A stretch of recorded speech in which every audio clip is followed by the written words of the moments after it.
আরে তুমি আমার কথাটা কেন বুঝতেছো না? আরে কি বলছো তুমি?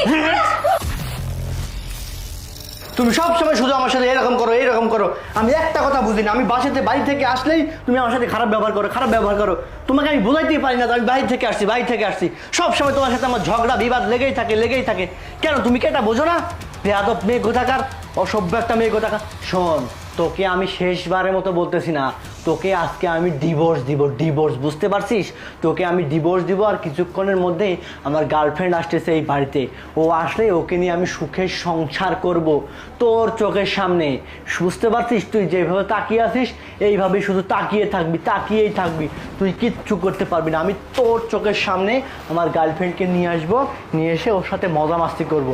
আর যেখানে দেখতে পাচ্ছিস টাকা, তোকে এই টাকা দিয়ে তোকে আমি ডিভোর্স দিয়ে দিব, বুঝতে পারছিস? আরে জানি না, তুমি চলে আসছো, আসো এখানে বসো। আমার বউ আজকে এখানে আছে, বুঝতে পারছো? আমার বউকে আমি আজকে সব সত্যি কথা বলে দিয়েছি, কারণ ওকে আমি আজকে ডিভোর্স দিয়ে দেবো।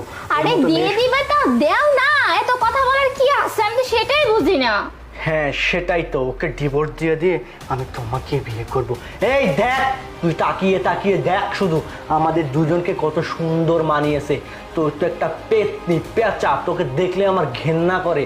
বাবা মা বেঁচে ছিল সেই সূত্রে তোর সাথে আমাকে জোর করে বিয়ে দিছে, না হলে আমি তোর মতো বেয়াদবকে কোনো দিনও বিয়ে করতাম না, বুঝতে পারছিস?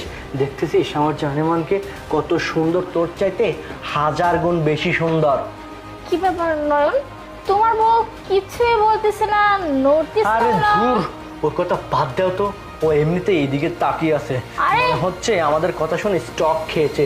বেয়াদব একটা মহিলা, এই বেয়াদব নির্লজ্জের মতো এদিকে তাকিয়ে না থেকে এখান থেকে বের হয়ে যা। বেবি তুমি আসো তো আমার কাছে। আরে শোনো না, ও তো কিছুই বলছে না, নড়তেছেও না, একদম স্ট্যাচুর মতো দাঁড়িয়ে আছে।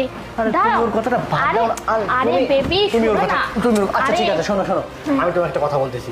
ওকে এখনই বাড়ি থেকে বের করে চাই। শোন, তুই এক কাজ কর, তোর যা কিছু আছে সব কিছু নিয়ে বাড়ি থেকে বের হয়ে। আরে হ্যাঁ বের হয়। আরে নয়ন, কি হলো এটা? মনে হচ্ছে সমস্ত শরীরে কারেন্টের শক খেয়েছি। কি হলো? নয়ন, তোমার বউ তো কারেন্টের শর্ট খেয়ে মারা গেছে মনে হয়। আর তুমি পাগল হচ্ছ নাকি? তুমি হাত দিয়ে না, তুমি হাত দিলে তুমি নিজেই মারা যাবে। আরে তুমি কি এতক্ষণ দেখতে পাওনি তোমার ওয়াইফ কখন থেকে কারেন্টের শর্ট খেয়ে আছে? না আমি তো তখন খেয়াল করিনি। আরে দাঁড়াও, আর একটা ব্যবস্থা করতেছি। লাঠি মাটি দাঁড়াও, লাঠি এদিকে রাখো। আরে হ্যাঁ দাঁড়াও। শান্তা, এই যে এখানে লাঠি।